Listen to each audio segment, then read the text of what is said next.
हमारे जीडीपी के हिसाब से। ये बचत पर उनकी नजर है।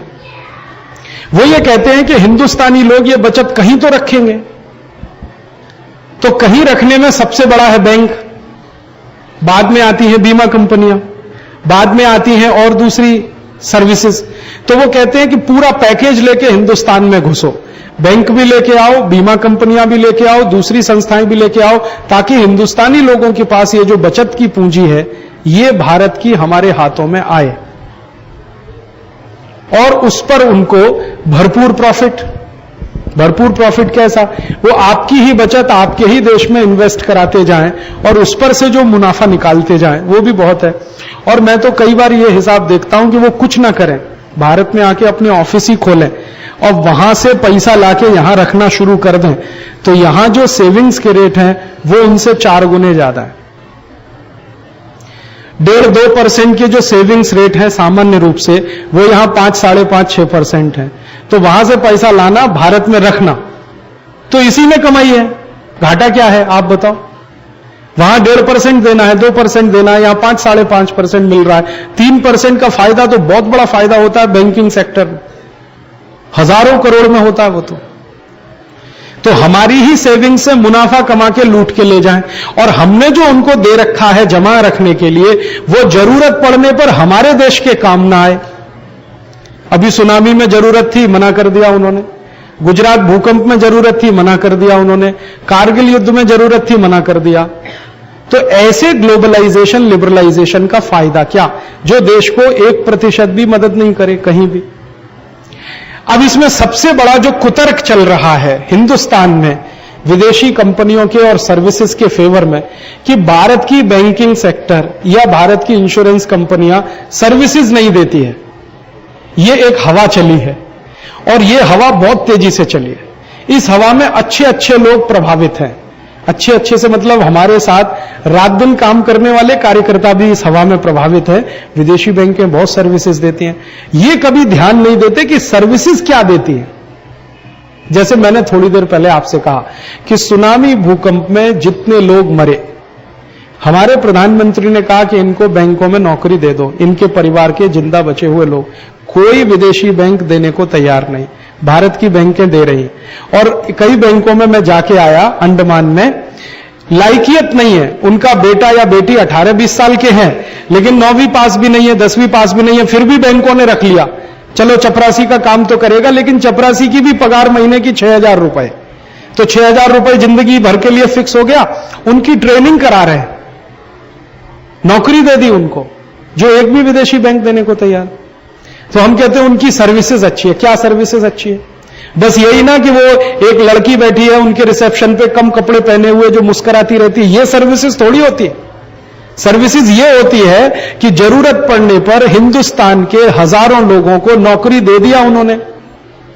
इंश्योरेंस वाले एडजस्ट कर रहे हैं, बैंकिंग वाले एडजस्ट कर रहे हैं।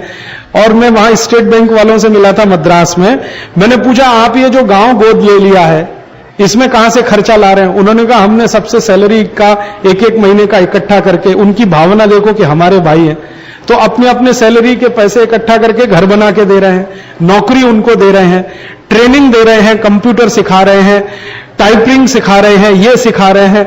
और उनमें से कई को तो ऐसी ट्रेनिंग दे रहे हैं कि साबुन बना लो, मंजन बना लो, लोन दे देंगे, लोन से इंडस्ट्री चला लो। एक भी विदेशी बैंक ये सर्विस नहीं दे रही है वहां पे सुनामी प्रभावित एरिया। और ना इस तरह की सर्विस गुजरात में दिया था इन्होंने जब भूकंप आया था, उसका तो मैं प्रत्यक्ष गवाह हूं, दोनों जगह का, सुनामी का भी और गुजरात। हमने 4 महीने वहां काम किया था। गुजरात के बहुत सारे इलाकों में जो गांव तबाह हो गए थे, वहां पर बहुत अच्छी क्वालिटी के खादी के कपड़े बनते थे। इन लोगों ने दोबारा अपनी काम शुरू करने के लिए भारत की बैंकों से लोन मांगा, फटाक से मिला। विदेशी बैंकों के सामने और भारत की प्राइवेट बैंकों के सामने प्रपोजल रखा, सब रिजेक्ट किया उन्होंने, एक भी प्रपोजल स्वीकार नहीं किया उन्होंने। क्यों? वायबल नहीं है, प्रॉफिटेबल नहीं है, डूब जाएगा हमारा पैसा। तो ठीक है, सेवा में जाएगा। नहीं साहब, हम सेवा नहीं देते हैं, हम प्रॉफिट पे काम करते हैं। तो जो रियल सर्विसेज होती है वो ये होती है, लेकिन हमको ये दिखाई नहीं देती है, क्योंकि हमारे सोचने का तरीका, देखने का तरीका बहुत शैलो हो गया है। थोड़ा अंदर घुस के नहीं देखते हैं कि सर्विसेज वास्तव में होती क्या है। हिंदुस्तान में सर्विसेज देने का काम रियलिटी में अगर किसी ने किया है थोड़ा बहुत, तो भारत की पब्लिक सेक्टर बैंकों ने, बीमा कंपनियों ने या हमारी संस्थाओं ने किया है। न कोई विदेशी बैंक ने, न कोई विदेशी बीमा कंपनी ने, न विदेशी किसी संस्था ने थोड़ी भी सर्विस दी हो, ऐसा एक भी उदाहरण पूरे देश में नहीं। कितने ऐसे मैंने देखा है पानी के प्याऊ हैं जो बैंकों द्वारा चलाए जा रहे हैं, कितने ही स्थानों पर। रेलवे स्टेशन पे मैंने देखा बैठने के लिए बेंचें बनाई हुई हैं बैंकों ने। कितने ही ऐसे हवाई अड्डे मैंने देखे हैं जहां पर जो जाने वाला यात्री है उसको छोड़ने के लिए आने वाले लोगों के बैठने की व्यवस्था कराई हुई है, जो एयरपोर्ट वाले भी नहीं कराते हैं। कितने ही ऐसे गांव मैंने देखे हैं जहां स्टेट बैंक ऑफ इंडिया वालों ने बस अड्डा बनवा दिया है, बस अड्डे के बाहर प्याऊ लगवा दिया है, वहां बैठने की व्यवस्था की हुई है। कितनी ही जगहों पर मैंने देखा है LIC वालों ने, लाइफ इंश्योरेंस कॉर्पोरेशन वालों ने स्कूल के स्कूल गोद ले रखे हैं, जहां हर साल वो फंड्स भिजवाते हैं, उनको ड्रेस बनवाते हैं, उनके स्कूल यहां आप भिलाई में देखो, आसपास में देखो। मैं कल पता नहीं किस गांव में गया था, जेवरा गांव में मैंने पूछा ये स्कूल किसने बनाया, तो भिलाई स्टील प्लांट ने बनाया। भिलाई स्टील प्लांट स्कूल बना सकता है, लेकिन इस छत्तीसगढ़ में एक स्कूल ऐसा दिखा दो जो किसी विदेशी बैंक ने बनाया हो या विदेशी बीमा कंपनी ने बनाया हो या कोई ऐसी कंपनी ने बनाया हो जो भिलाई में 20 साल से धंधा कर रही है, Colgate, Palmolive, Procter and Gamble, Reckitt and Colman, Hindustan Lever वगैरह वगैरह, या लाफार्ज जो सीमेंट बेचने आई है, इसने कहीं कोई स्कूल बनाया हो। सर्विसेज तो ये होती है, समाज की जरूरत के लिए जो कुछ चाहिए वो उपलब्ध कराना, वो सर्विसेज है। और उससे भी ज्यादा समाज को जब बहुत अधिक जरूरत की आवश्यकता हो, कोई प्राकृतिक विपत्ति आ गई हो, उस समय लोगों के साथ खड़े हो जाना, उससे बड़ी सर्विस कोई नहीं होती, उससे बड़ी कोई सर्विस नहीं होती। क्योंकि उस समय जब चारों तरफ उनको घटाटोप दिखाई देता है, उसमें जब आप सहारा बन के खड़े होते हैं, बीमा के रूप में या बैंकिंग के रूप में या किसी और रूप में, वो शायद सबसे बड़ी सर्विस होती है। ये सर्विसेज की डेफिनेशन हमने गुमा दिया। हम देखते हैं उनकी बिल्डिंग बहुत अच्छी है, मार्बल अच्छा लगा है, टेलीफोन रोज कर लेते हैं, हालचाल पूछ लेते हैं, अब तो बिजली का बिल भरने को तैयार हैं, आपके घर के बच्चे की पोतड़ी धोने को भी थोड़े दिन में तैयार हो जाएंगे, आप धुलवा लो उनसे। आपका उनको एक अकाउंट चाहिए अपने यहां। और आप मुझे एक बात बताओ, कोई विदेशी बैंक है जो 50 रुपए में बैंक अकाउंट खोल दे आपका? मैंने मेरे विद्यार्थी जीवन में स्टेट बैंक ऑफ इंडिया में 50 रुपए में मेरा अकाउंट खोला था, और वो अकाउंट बहुत दिन तक इनऑपरेटिव रहा। हर साल बैंक की तरफ से एक चिट्ठी आती थी और मुझे याद दिलाते थे। फिर एक दिन मैंने कहा बंद कर दो, मुझे इससे कुछ लेना देना नहीं है। तो भी उन्होंने कहा कि आप हमारे कस्टमर रहे इतने साल तक। मैंने हिंदुस्तान में कोई विदेशी बैंक में पता किया कि भैया 50 रुपए में अकाउंट खुल सकता है क्या? उन्होंने कहा किस जमाने की बात कर रहे हैं आप? एक दूसरी बात, हिंदुस्तान के अंतिम से अंतिम गांव में जाकर अगर कोई विदेशी बैंक शाखा लगाने को तैयार हो तो मुझे बताओ। हिंदुस्तान में एक भी विदेशी बैंक, मान लो city bank of America, ANZ, डुंडलेज, स्टैंडर्ड चार्टेड, भारत के गरीब से गरीब गांव, अंतिम गांव जिनको कहा जाता है, वहां शाखा लगाने को तैयार है क्या? वो कहते हैं जी काय को लगाएं, ये तो घाटे वाली चीज है। और हिंदुस्तान की नेशनलाइज बैंकें सभी ऐसे ऐसे छोटे छोटे गांवों में शाखाएं चला रही हैं जहां पर स्टाफ की सैलरी पर होने वाला खर्चा वहां जमा होने वाली रकम से कई गुना ज्यादा है, फिर भी वो चल रहा है, क्योंकि सर्विस देनी है। मेरे अपने गांव की मैं बता सकता हूं, मेरे गांव में बिजली नहीं है लेकिन स्टेट बैंक की शाखा है। मेरे गांव में बिजली नहीं है, सड़क भी नहीं है, पैदल जाना पड़ता है, 3 किलोमीटर पैदल चलते हैं बस से उतर के, तब मेरे गांव में पहुंचने का नंबर आता है। तो मेरे गांव में स्टेट बैंक की शाखा है। वहां पे जितने कर्मचारी काम करते हैं, मैंने उनसे पूछा आपकी तनख्वाह कितनी है, तो महीने की तनख्वाह के बराबर डिपॉजिट नहीं आता। फिर भी वो वहां बैठे हैं बेचारे, पंखा नहीं रहता है, बिजली नहीं रहती है, काम करते हैं, पसीना पसीना होते रहते हैं। गांव वालों की थोड़ी मदद हो जाती है उसमें, क्योंकि चोरी वोरी बहुत होती थी तो पैसा जमा करने लगे तो चोरी कम हो। तो ऐसे दूर दराज में जाके छोटी छोटी शाखाएं खोलना, जिनसे कोई प्रॉफिट नहीं मिलने वाला, ऐसी शाखाएं खोलना, उन गांव में कभी स्कूल खोलने में मदद करना, प्याऊ बनवाना, बैठने के लिए बेंच में लगवाना, जगह जगह बस स्टैंड के लिए छत डलवाना, ऐसे ऐसे सब काम तो भारत की बैंकें, भारत की बीमा कंपनियां कर रही हैं। ये है सर्विसेज। लेकिन प्रचार क्या हो रहा है कि विदेशी बैंकें सर्विसेज बहुत देती हैं। कुछ सर्विस नहीं देती, लिप सर्विस देती हैं बस। रियल सर्विस कुछ नहीं है, लिप सर्विस है। आपको गुड मॉर्निंग करेंगे, हेलो करेंगे, सवेरे करेंगे, शाम को करेंगे, बस इतना ही है। आप बीमार हो गए, हालांकि दवा नहीं दिलवाएंगे, लेकिन आपसे सहानुभूति ऐसी जताएंगे जैसे आपके सबसे बड़े खैर ख्वाह वही हैं। हाँ, हमको तो बड़ा दुख है, आपको माइग्रेन हो गया है, आपको ऐसा हो गया है, तो कहो ना भैया इलाज करा दो, वो आप करा लो, बस हम आपको लिप सर्विस दे सकते हैं। हाँ बहुत अच्छा है साहब, ऐसे हैं वो। सर्विसेज में कभी विश्वास नहीं करते हैं, वो सिर्फ धंधा करने आते हैं। धंधा करने के लिए घुसे हैं, धंधा ही करेंगे और मुनाफा कमा के लेके जाएंगे।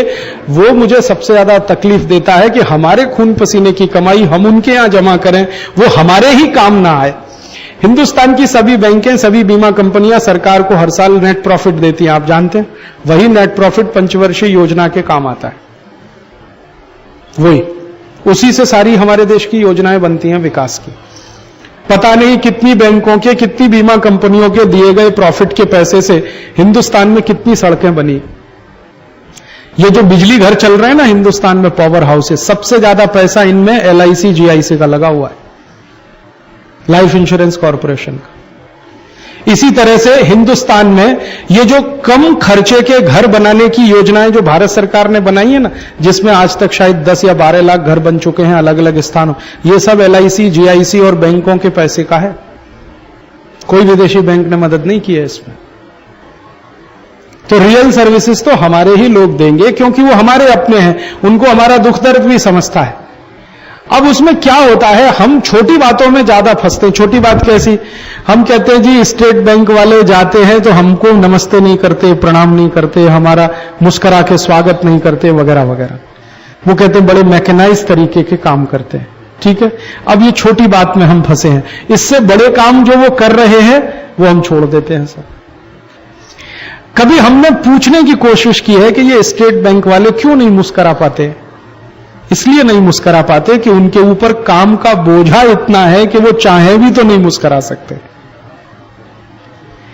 मैंने एक बार स्टेट बैंक के, मेरे एक दोस्त हैं, इनके स्टेट बैंक के वो पता नहीं क्या बहुत बड़े पद पर हैं, GM है, पता नहीं क्या है, बंबई में कभी कभी मैं उनके घर जाता हूं। एक बार मैंने उनसे पूछा कि स्टेट बैंक में जितनी वैकेंसीज हैं वो सभी पूरी हैं?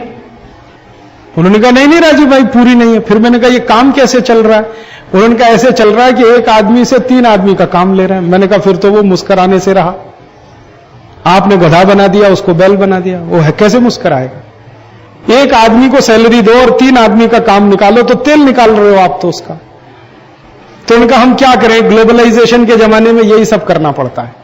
माने ग्लोबलाइजेशन ने इतनी मार मारी है इन कर्मचारियों को कि ये बेचारे 3 आदमी का काम एक आदमी कर रहा है।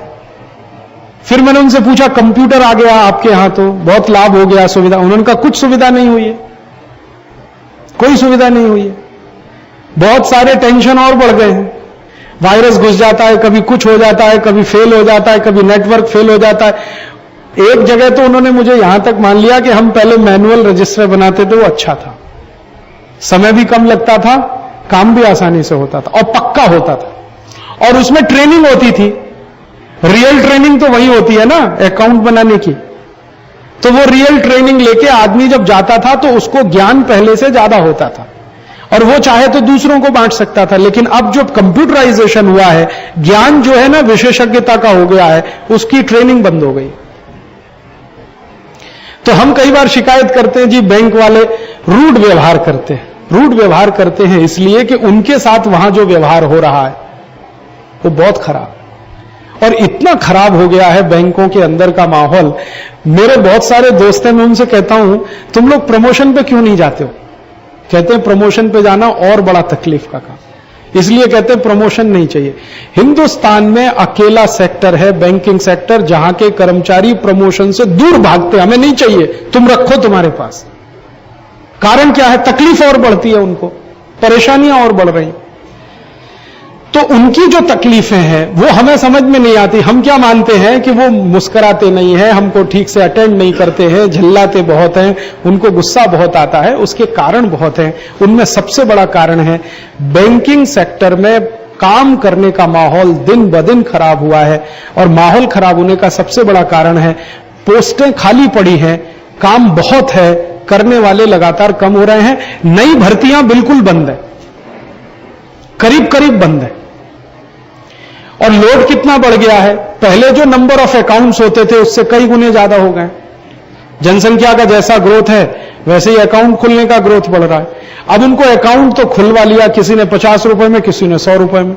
अब उसको सहेज के रखना, उसी में सिर दर्द है उनका। ज्यादातर भारत की बैंकों के छोटे छोटे अकाउंट जो है ना वो काम के नहीं है, लेकिन देश को सर्विस देनी है इसलिए खोल रखे हैं। क्या करें? तो ऐसी परिस्थिति में स्वाभाविक है कि वो ज्यादा मुस्कुरा नहीं सकें या ज्यादा तकलीफ में हमारा साथ न दे सके। लेकिन वास्तविकता ये है कि वो जितना काम कर रहे हैं, जितनी कम सैलरी पर, वो काम दुनिया में कोई बैंकिंग सिस्टम में करने को तैयार नहीं होता। सिटी बैंक ऑफ अमेरिका में या आईसीआईसी बैंक में मैंने देखा है जिस पोस्ट पर हिंदुस्तानी बैंकों में लोग काम करते हैं ना, उससे 3 गुनी सैलरी पर वहां काम हो रहा है, सेम। और यंग एज के लड़के लड़कियों को इतनी ज्यादा सैलरी देकर वो काम पर ले रहे हैं और वहां 12 घंटे रगड़ते हैं, 14 घंटे रगड़ते हैं। अब इनको सैलरी भी कम है और रगड़ाई इनकी उतनी ही हो रही है। धीरे धीरे भारत की बैंकों में भी काम के घंटे बढ़ते चले जा रहे हैं। सवेरे 9-10 बजे से लेकर शाम 6-7 बजे तक तो सामान्य रूप से। मैंने कई गांव में देखा है अब भारत की बैंकें शाम को भी काम कर रही हैं क्योंकि उन्हें कंपटीशन में दौड़ना है विदेशी बैंकों के साथ, तो लोड और बढ़ रहा है उनके ऊपर। तो उनके अंदर की जो तकलीफें, परेशानियां ग्लोबलाइजेशन से पैदा हुई हैं पिछले 8-10 वर्षों में, उसका कोई समाधान हुआ नहीं है। उनका भी शरीर है, मशीन तो नहीं है, मानव है। मानव की एक लिमिट होती है काम करने की, मैक्सिमम लिमिट होती है।